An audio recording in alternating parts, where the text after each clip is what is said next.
Yeah, I am really, really excited to be here. I arrived on the train I live just north of Peterborough, and I arrived in Cardiff yesterday afternoon, and then I went to a pub and I sat and I was there literally in the exact same seat. I ordered one meal and one dessert and a coffee for 6 hours, so that's fun. And I hope you like my sort of somewhat idiosyncratic slides. This reference to Moana is going to come back extremely briefly and extremely tenuously later on. So this is me. I am as Ranieri said, a research fellow at the Alan Turing Institute. That means that I have a 5-year fellowship to sort of, be brilliant in the field of data science. Interesting question about what be brilliant means, interesting question about what data science is. All of the academic positions at the Alan Turing Institute are also employed by one of 5 joint venture universities, which are Edinburgh, Warwick, UCL, Oxford and Cambridge. I'm employed by the University of Cambridge. It's by the Department of Psychiatry. It's where I did my postdoc, so I've sort of continued my position there. And the picture is of me on my 9th AIDS life cycle ride, which is a 545-mile ride from San Francisco to Los Angeles to raise money for the San Francisco AIDS Foundation and the Los Angeles LGBT Center. This year will be my 10th ride. It's an incredible week of feeling like you belong, feeling accepted for who you are, feeling like you are no longer in a minority. And it is fascinating to reflect over the 10 years that I've been doing this ride. I started in my first year of my PhD at UC Berkeley in California. It's fascinating to think about how much has changed and how much of my influence, my position, my opinions on culture change have been affected by the great and good and wonderful people that I've met on that ride. I'm also a huge Disney and Show Tunes fan. It's going to come up later on. Now, I made this talk yesterday in the pub, but I planned it and I thought about it and I really sort of meditated on what I wanted to tell you about culture change while standing on the picket line. This is on the second day of the 14 days of strikes that just happened recently. We're still continuing with industrial action at the moment, and there's a threat of 14 more days. And this is taken outside of Senate House, outside of Old Schools, right in the University of Cambridge, where the Vice Chancellor sits. And there's me sort of right in the middle with my official picket sign. And I was unbelievably surprised to find myself there. And I did not strike on the first day. On the first day, I went into work at the Alan Turing Institute, and it was through social media, it was through sort of hearing the opinions of everyone else that was joining in, that I reached a point by lunchtime of realizing that I really had to change my mind and I had to go and join the union. I wasn't a member of the union, and stand out there in the snow and in the rain and sometimes in the sun. I want to tell you a little bit more about kind of exactly how I got to that position. So on that Thursday morning, on the first morning of the strikes, I was giving 2 talks, both around about sort of 10 minutes long, to visitors to the Alan Turing Institute. They were master's students from a design informatics course up in Edinburgh. They were brought down by one of the Turing fellows to visit the Turing and learn more about data science and learn more about sort of how data scientists can collaborate with people from other disciplines. And I gave my sort of standard, this is why we need to care about reproducible research talk. And in the first session, I sort of realized that these design informatics students actually didn't know that much about reproducible research. They were sort of too early in their academic career to have been jaded by all of the problems of the publishing process and the incentive structures. And so I changed. The second one, I ended up giving a much broader presentation on open science. And I pulled up this slide, this open science umbrella. And I discussed how important it was for data to either be open, if it can be, or to be made accessible if there are any sort of ethical constraints on sharing it. I talked about how if the taxpayer has funded research, they should be able to access that research. I talked about open educational resources, and these slides are an example of that I've spent some time making these slides. I'm going to benefit from standing up here and telling you and using them, but there's absolutely no need for me to then keep them just on my laptop, sort of for only me to see. All open educational resources will cost very little, apart from the people who make lots of profit on the textbooks, which are not the people who write them. And they will benefit the whole community and save money for everything else that we need to invest in. I talked about open source software, and I also talked about the fact that open science to me means that it has to be open to all. And part of that is citizen science initiatives, so breaking down the ivory tower, breaking down this idea that to be a scientist, you have to be labeled as such by your job title in a traditional institution. You can take part and you can care about science, you can forward knowledge from anywhere and to any extent. And I also talked about the importance of equity, diversion, and inclusion, that if we build a system of open science infrastructure that perpetuates the sexism, racism, homophobia, anti-trans stances, the ableism that we have in the current system, we are not making this new system better for everyone, and we're not making it open to all.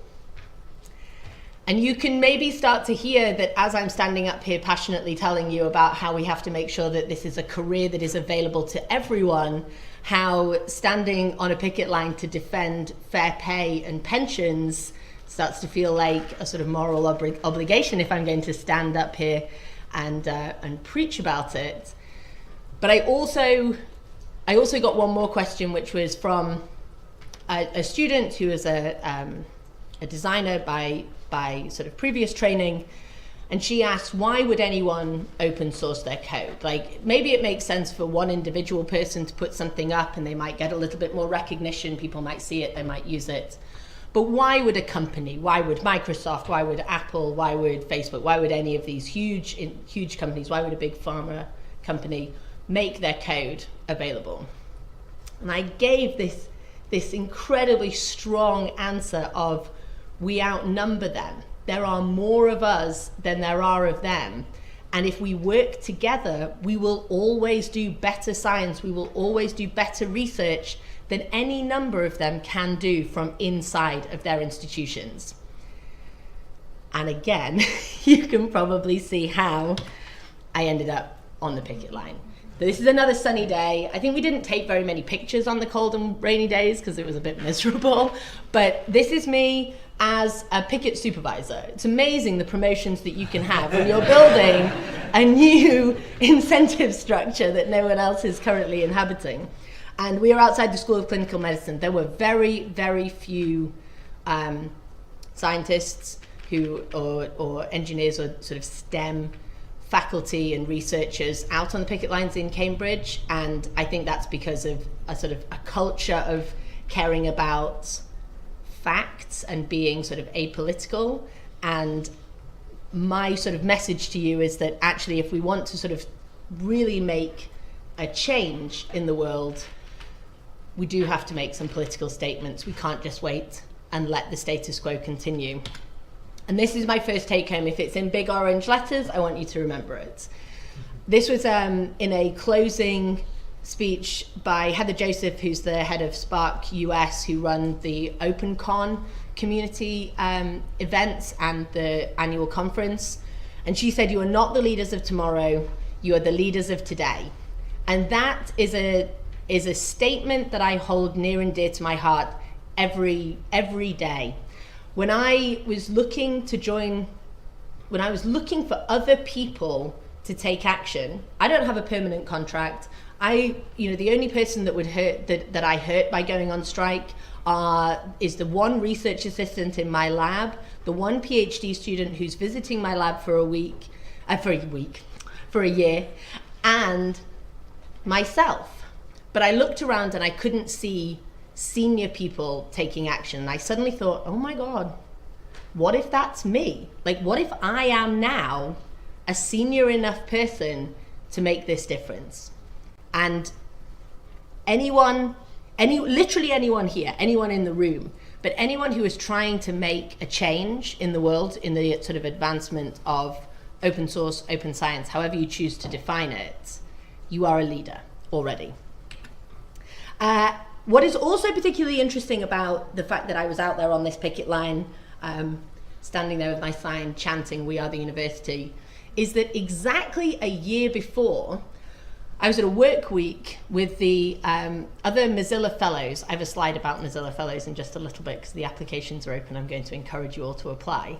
But the Science Fellows, there were 4 of us, and you're looking here at Danielle, Tion, and Bruno, and we happened to be in San Francisco right at the same time as the satellite event from OpenCon 2017, and so we all went. Now, this was in February 2017. We were only a couple of months into, we were maybe 1 month into Trump's presidency, and Tion was working unimaginably hard for the March for Science, which was held in Washington, D.C., but also satellite marches all around the world, that was there to defend science, to defend the rights of scientists, to defend funding, and to also promote the message that we have to be inclusive in science. And I really didn't want to go. I was like, I have so many things to do. I would much prefer to just sit and do my research, write some code, share some data. Like, I don't want to have to go and stand at a protest march. Why do I have to do it? And Danielle and I had some like deep conversations, because I felt she was pressuring me into going, and she felt that, you know, I needed to stand up and speak out. And I sent her a message on that Thursday when I decided to join the strike, being like, look how far I've come. And I did go to the March for Science. This is Tion. He was up on stage with these thousands of people in the rain in Washington, D.C. Here's me as a guy who was wearing a T-Rex outfit, so that's just fabulous. There is a sign here that I really, really want to emphasize, this quote from Rosalind Franklin, that science in everyday life cannot and should not be separated, that if we want to change science, and if we want to change the sort of power structures where we work, we have to look outside of that. We cannot just sort of hope to leave the rest of the world the same and only make small changes. And then I also want to emphasize this last point. Unless someone like you cares a whole awful lot, nothing's going to get better. It's not. And I was invited to the Mozilla Strategy Retreat in September of last year, September 2017, and we did an exercise where we had to sort of put quotes up around the room and sort of discuss why they resonated with us. And this was the quote that I chose, and it's another sort of piece of responsibility that I hold close to my heart. Now, you've all heard about Mozilla because you've all encountered the Firefox browser. And many of you here are probably reasonably nerdy and have already read all about the browser wars. But it's quite a cool Wikipedia article if you're interested. Firefox was designed to stop Microsoft and Internet Explorer becoming a monopoly on the online in the sort of late 90s, early 2000s. And actually this plot is very different now, because Chrome is actually taking a huge amount of the sort of user space. But the point is that although Mozilla is a tech company, they are also a foundation. The corporation that builds Firefox is actually paid for by the foundation, and the foundation is built to protect the open web, to make sure that the internet remains a resource, a powerful resource for everyone around the world, and as a source of good and a source of positive change. So one of the ways in which Mozilla are trying to sort of affect that positive change is through their network. And I have stolen this slide, maybe it's not super clear to you, but I've stolen this slide from a sort of standard talk that they give. They have three sort of main ways of looking forwards. They want to shape the agenda. So they wrote last year and published an internet health report about sort of how the internet is doing, how we're fighting net neutrality, where we're sort of letting down sort of the traditionally underrepresented groups. The new one, I think, is going to, this 2018's report will be launched in April, so keep an eye on that. They want to mobilize citizens, and they have a wonderful podcast called IRL, in real life, which I strongly recommend if you're sort of walking anywhere, walking your dog, as I do. They want to mobilize citizens, and one of the things that they want to do is invest in leaders, and this is where the fellowships come in. The fellowships are either taking a really, really smart, powerful, sort of, inspirational person and putting them in a company that could benefit from their skills. So Citizen Lab, Data and Society, Freedom of the Press, Color of Change. These are all organizations that have in the past had a sort of a world leader in privacy and security, inclusion, come and work in their institutions for 1 year, for 10 months. The Science Fellows are slightly different. The Science Fellows stay in their own institution and try and affect change from within. I describe it as like a depth charge, that you're basically sort of finding someone who's already in an old university like Cambridge, and you empower them to speak out. You give them this freedom that because they are not being paid by grants within the department, you give them the freedom to really sort of spend time focusing on affecting that change from within. The deadline to apply is April 18th. Oh, I see that looks a lot like it's April 2018. It's April 18th, 2018. And I'm here for the whole 3 days of this workshop. So please come and talk to me if you think there's any chance that you might be a really good fit. I think by being at a collaborations workshop, you definitely are. This is a list, you don't need to read all of this text, but this is a list of the 2015 fellows. And it was 2015 when I applied. And the text on the right is my rejection email. And I was very sad because I had finally found this fellowship, this possibility that seemed to be like really speaking to me.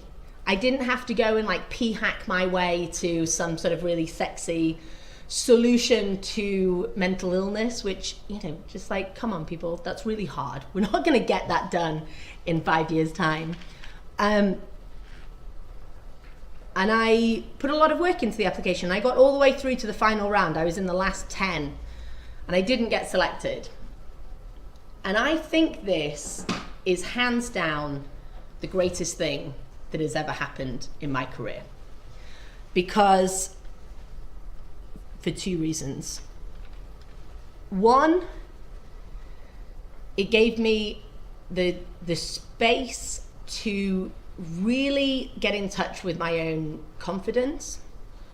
And I'm going to tell you in a couple of slides how Mozilla helped me build that confidence, even though I wasn't a fellow in 2015 and 16. And it also made me angry, because what I had always been told as a PhD student and as a postdoc is that nobody rewards that behavior. That whole open thing, sure, it's nice to do, not going to make any sort of moral arguments against you, Kirstie, but you've got to play the game. You've got to stick to the traditional status quo ways of getting promoted. And this was my moment of saying, let me go back, that all of these 4 people, they had just the same goals as me, but they had actually done it. That was the thing that was different between me in 2015 and these 4 when they were accepted, is that although I had shared code and I had tried to sort of encourage people and I was working reproducibly, I had never been allowed to share evidence of that, because those were the people that I had done my PhD and my postdocs with. And So I got pretty mad, and I thought, well, I am going to do what I think is right, and I am going to do this because I got really far in that fellowship, and I think the tides are changing. I think there are going to be more of those coming along. And I just want to sort of pause for 1 second on this. It's another orange slide. Everybody's story is curated.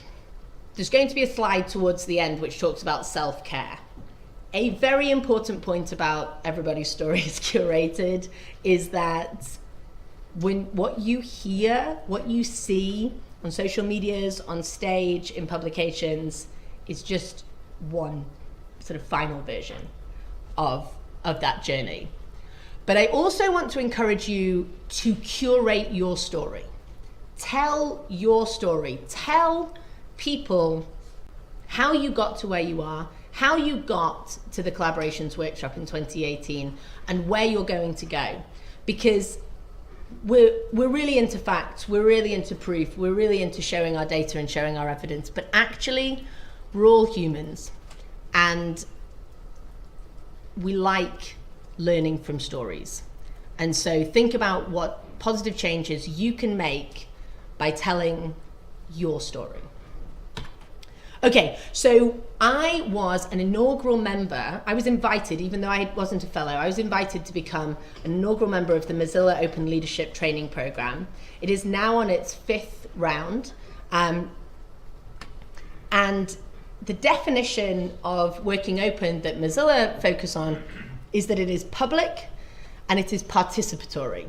So you are structuring efforts so that outsiders can meaningfully participate and they can become insiders as appropriate. And I want to introduce you to Abby. Abby Kavanagh-Mays is the lead for the Working Open Leadership Program, and her quote on this is that she wants openness to be the norm in innovation and in research. The open leadership principles, and this is the change that I really want to see in the world, that if we can really push on this is a radical change from the way in which we currently reward science in academia and in many areas of private industry. You design for participation, so from the very beginning you are thinking about how people are going to help you, how they are going to collaborate. You share the decision making. This is not one person who gets a bunch of money, hires people in, and then says, do this. And you share the code and the content. And I think probably everyone in this room we're all totally on board with sharing code and content. What is harder is sharing code and content that is in progress, that is not perfect, and at the same time asking people for feedback on it. It's really hard, because almost everything anyone says, you're like, yeah, I know that could be better, I know I could do that, I know I don't have, everything tested, I know I don't have perfect documentation, I know I don't have all of my tutorials totally sort of working interactively in the best possible way. But I'm sort of here to encourage you to try that. And what you will find is that people are willing to help. People are willing to participate. There's a lot of difficulty around the project management of it. So you have to basically move yourself as an open leader. You have to move yourself towards really thinking very strategically about how you are going to make this big problem of, understand brain development into smaller bite-sized chunks that someone is going to be able to come along, glance through quickly and say, oh, I can do that. And they will help. This is the coolest thing about the open source community, is that people do just turn up and answer your questions and do your work for you. But I'm not trying to sell it as, this sort of magic solution, because in order to help them help you, and maybe that's a really old reference, is you do have to do that work to make sure that it's very clear about what you want. And that's where this design for participation comes in. So at the very top, these two dots right here at the very top, they are Abby and Aurelia. Aurelia, I don't have a photo of her on one of my slides, but she was the fellowships manager. She is still the fellowships manager for the Mozilla Foundation, and she is just the most wonderful community manager you could possibly ever ask for. And many, many of us that have interacted with her would walk across hot coals to sort of make her life easier, because she has done so much to support us, as has Abby. So they were the very top two mentors. They were the two people who met with all 25 of this inaugural group. And so I'm one of those little blue dots on the second row there. We then went on to, in the second round, to mentor. I've always mentored 2 projects. Some people only mentor 1. It depends on the amount of time that you have to give. 2 more. And then we had 54 community members onboarded by 35 mentors in round 3. In round 4, we had 80 community mentors onboarded by 55. And then 2018, we have 50 trained and experienced mentors that are onboarding hundreds in their regions and hubs. And so there's 2 things here. One is that this is planning for scaling, and everything that we need to be doing is spreading the word and sharing this message and building people in. But also, if any of this sounds of interest to you, as you might imagine, all of the materials are CC BY.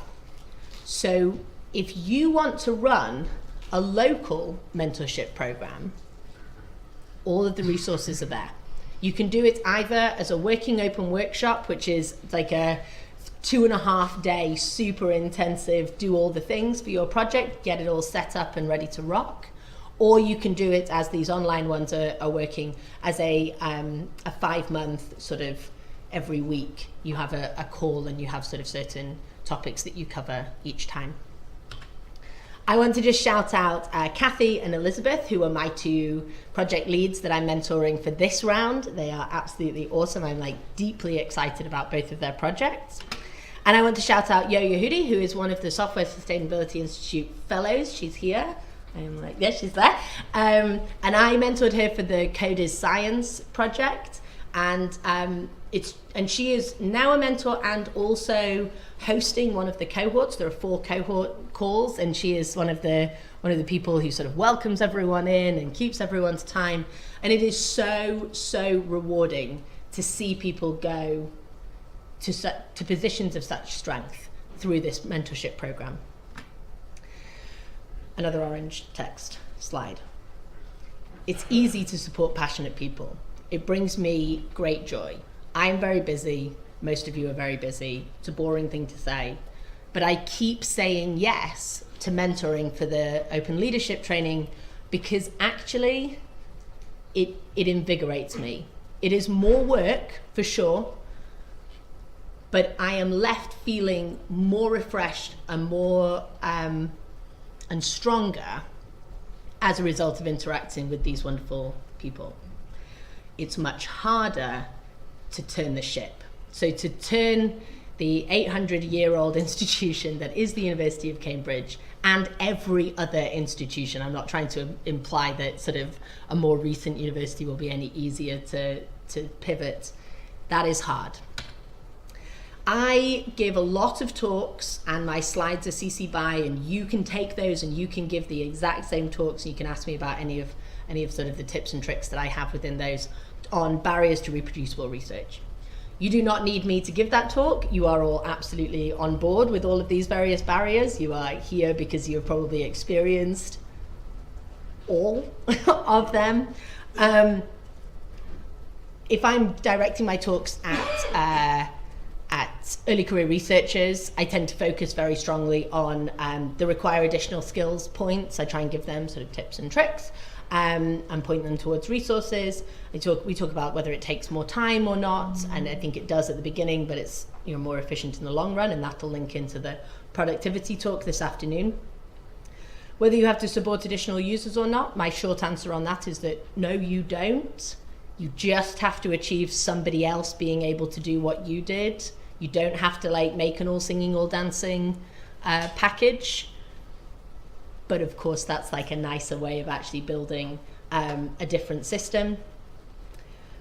I think this plead the fifth one is sort of somewhat hilarious. This point is around people saying that they don't want to do reproducible research because people will find a mistake. And that's one of these sort of answers that makes my head explode, because why on earth did you want to be a scientist in the first place? Was it actually to get that publication, or was it to forward knowledge?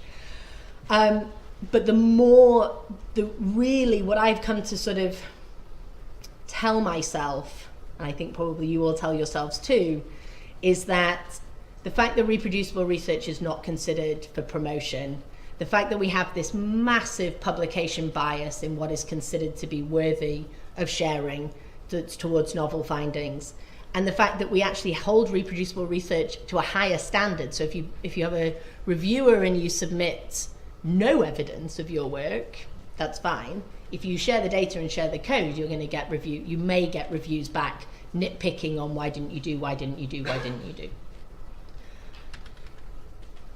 I'm going to tell you about what is currently a year's worth of work based off of 4 years that came before that, where I did my postdoc. So I worked within the Neuroscience and Psychiatry Network. It's a £5 million strategic award to the University of Cambridge and to UCL.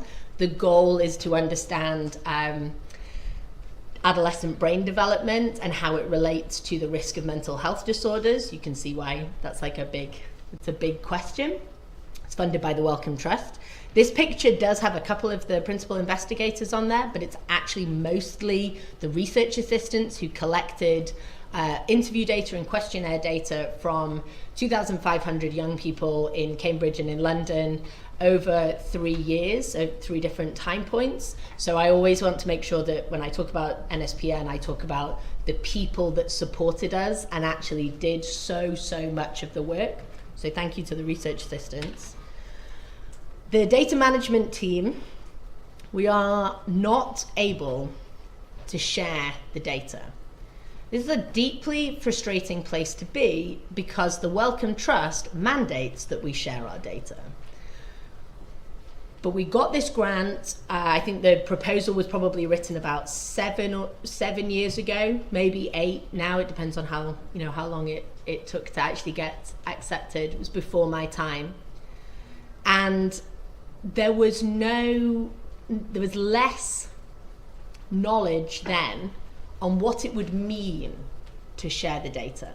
So the Wellcome Trust said, share your data. And we said, yes, okay.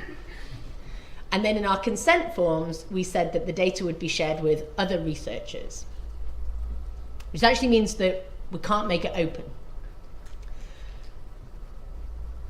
And one of the most challenging sort of aspects of my role within the data management committee is that there are many people who do very good work for the clinical school at the University of Cambridge who really don't want the university to be sued. Like, they really don't want to take any risks. And it's so much safer, it's so much easier to stick with what we know, to stick with what has always been done, because that leaves us confident on the ground that we stand. What we have been able to do is make the data for all NSPN Neuroscience and Psychiatry Network publications findable and accessible. So what we do now is when a PhD student or a postdoc who's the first author on a paper, when they submit that paper, why don't I just go ahead and give you an example? For example, František Vaša, who's just finishing up his PhD in the Department of Psychiatry in Cambridge, when he had finished writing this paper on adolescent tuning of association cortex, he uploaded it as a preprint. We don't require that, but it is very cool, because that is not a battle that I've chosen. I fight many battles. The preprint one is one that I sort of feel like there's enough good people doing that I don't feel that I have to totally join in on that. But it is very cool to see how many of the people around me are already very passionate about that. That message is getting out. So FranceScheck uploaded the paper to bioRxiv, and inside of this this paper there is a section on availability of data and code. And sorry, I know it's very boring to read out a slide, but I think this is the culmination of a year of work, this paragraph. Data for this specific paper has been uploaded to the Cambridge Data Repository and password protected. Our participants did not give informed consent for their questionnaire measures to be made publicly available, and it is possible that they could be identified from this data set. Please come and talk to me at any point over the break about like how hard it would be to actually identify someone from Likert scales, but how dangerous it is for so many other data sets that we work with at the Turing Institute, where people really are giving away massive amounts of data.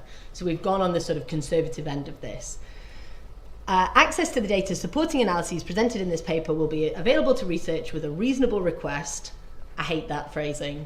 We're working on it. To NSPN data at med school. The code used to conduct analyses is available from FranceScheck's GitHub, and it's also archived on Zenodo. So we have a permanent location for this data set. So if FranceScheck leaves, he goes off and does a postdoc, he joins industry. He actually is planning to go traveling around the world for a year. If he leaves, we have his data. It's in a version controlled location. It's archived. We have a transparent process through which someone would be able to access that data. And we also have access to code. This is the flowchart that tells you how that data will be made accessible. And every color corresponds to a different person. So in red are the actions by the author, in blue are the actions by the Cambridge repository, in green are the actions by the Open NSPN administrator, and in yellow are the requesters. So someone from outside who's asked us whether they can get the data. This is a year's worth of work. Isn't that sad? This is how getting agreement on this process and what the paperwork, let me try and point to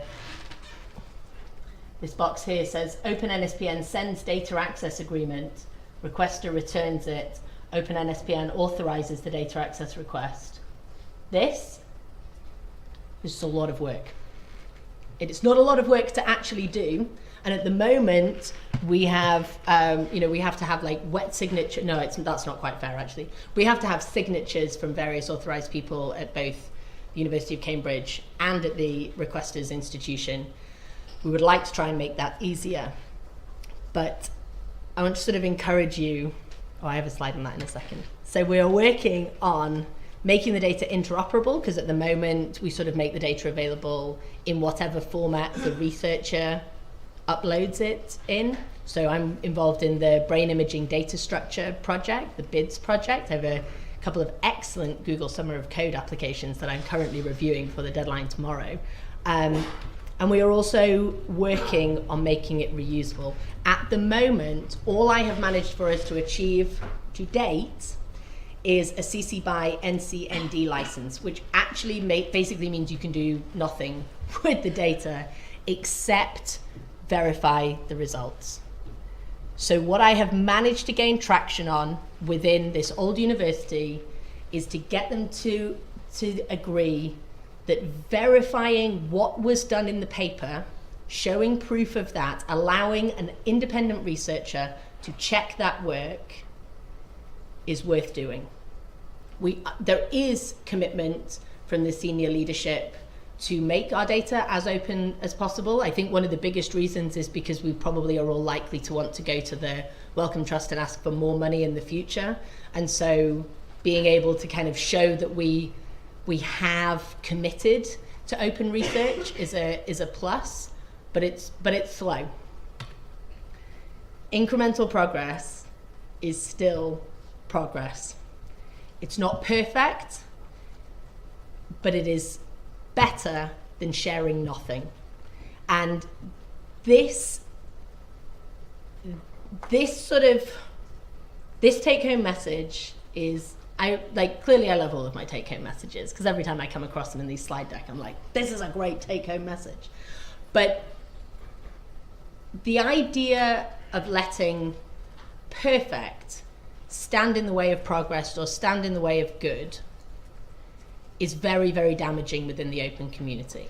I have received negative messages, conversations. I get sort of attacked is maybe a little dramatic, but it doesn't feel nice to be in these debates pointing out the things that I am not doing perfectly.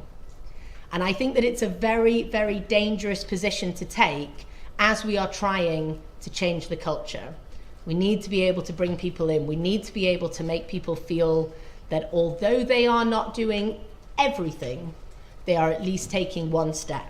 And when I finish those talks that I give to early career researchers about reproducible research, and I acknowledge that they may be working in groups, as I continue to be, that do not allow them to share everything that they're working on, I rip off Tesco and tell them that every little helps. And I would love for you to take that message back as well. So this is Alan Turing. No, just kidding. This is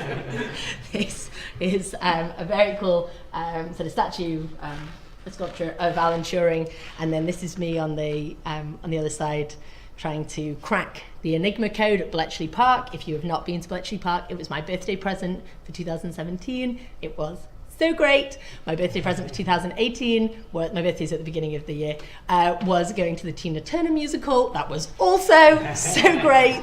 But Bletchley Park was amazing, back on track a little bit more.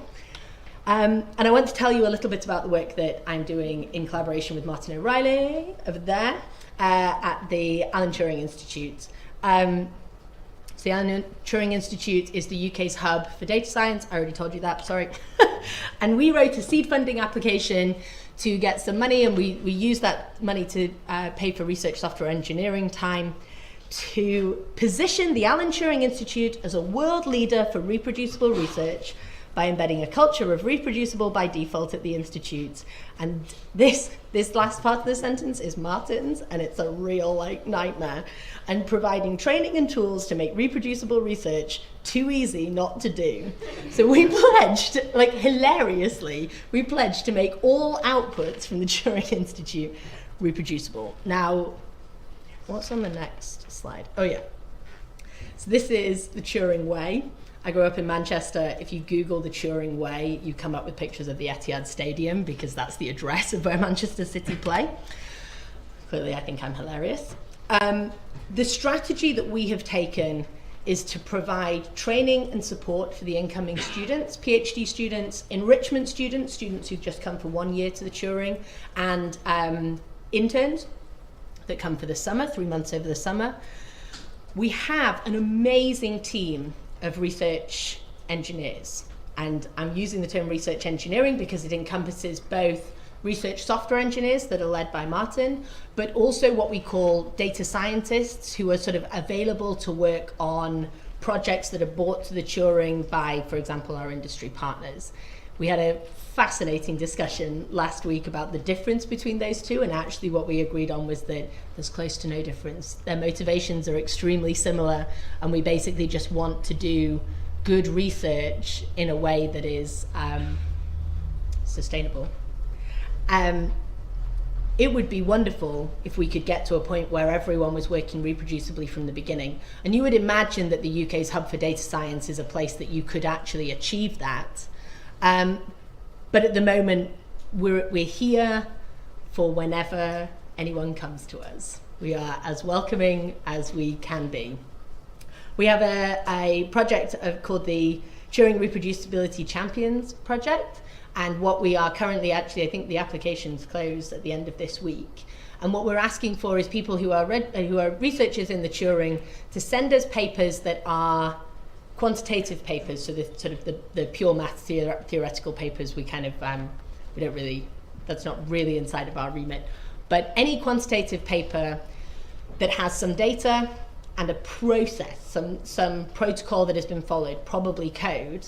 And we will sort of level up both of those. If it's data that is difficult to share, we will figure out a way to make it fair.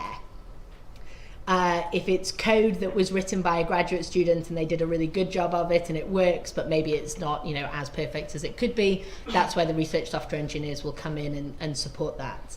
And the goal is to really use them to we want to be able to showcase the Turing Institute's commitment to reproducible research.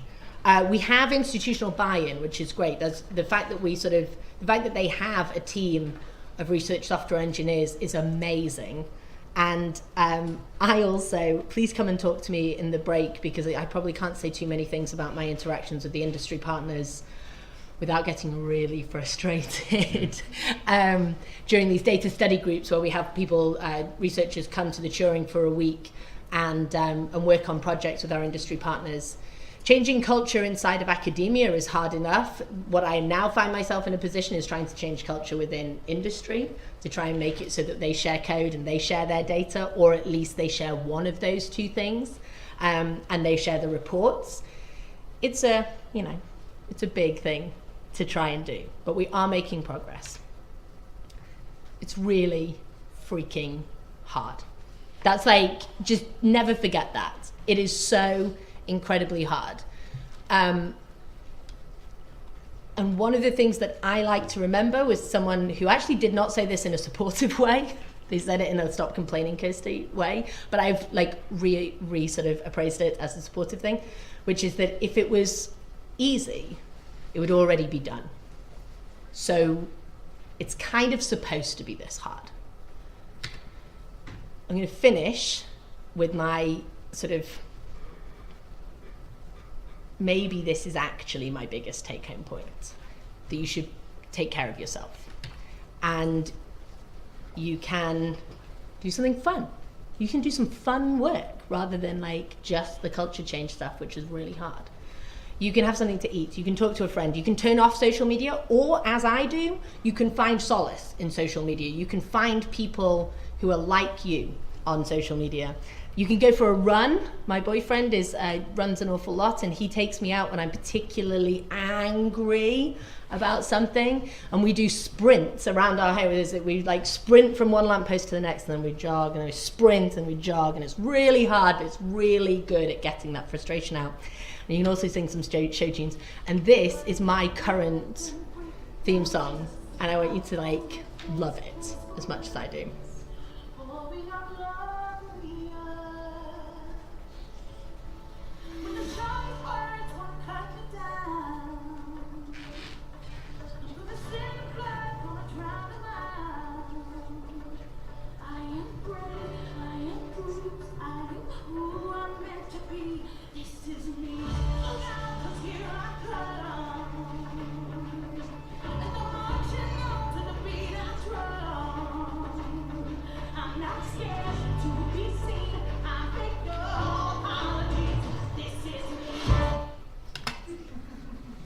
Love it. Find your own theme song. That's a really good one. That's what I sing to myself whenever I'm leaving work. No, that's not quite true. But usually if I'm leaving a meeting in the clinical school in Cambridge, that's what I have to play to myself. Find your tribe. I want to shout out again to the Mozilla Fellows. They have changed my life in just indescribable ways. And I want you to have faith in people. The current incentive structure in academia actively pivots people away from doing the good science that they want to do. Nobody comes in wanting to do crummy, p-hacked research. And people feel bullied, and they feel afraid, and they feel alone. And the upper management are terrified. When they push back, what is really inside of their core is that they are uncertain and that they are afraid. So you can either battle them, which, I think standing out on a picket line is one way of doing that. Or you can acknowledge that they are human, acknowledge that they have those same emotions. They succeeded in a system that was designed for them to succeed, because that's the whole definition. So you have this sort of circular thing of like the people for whom the system works well continue to shape the system. And you can gently, slowly, incrementally affect change. And I'm going to finish with the same point that I made about solidarity. There was that ant that stood up to me. Yeah, but we can forget about him. Yeah, it was just one ant. You're right. It's just one ant. Yeah, boss, they're puny. Puny? Say, let's pretend this brain is a puny little ant. Did that hurt? No. Well, how about this one? Are you kidding? How about this?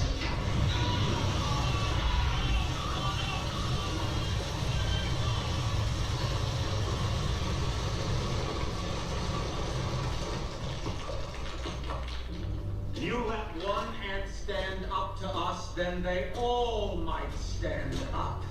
Those puny little ants outnumber us 100 to 1.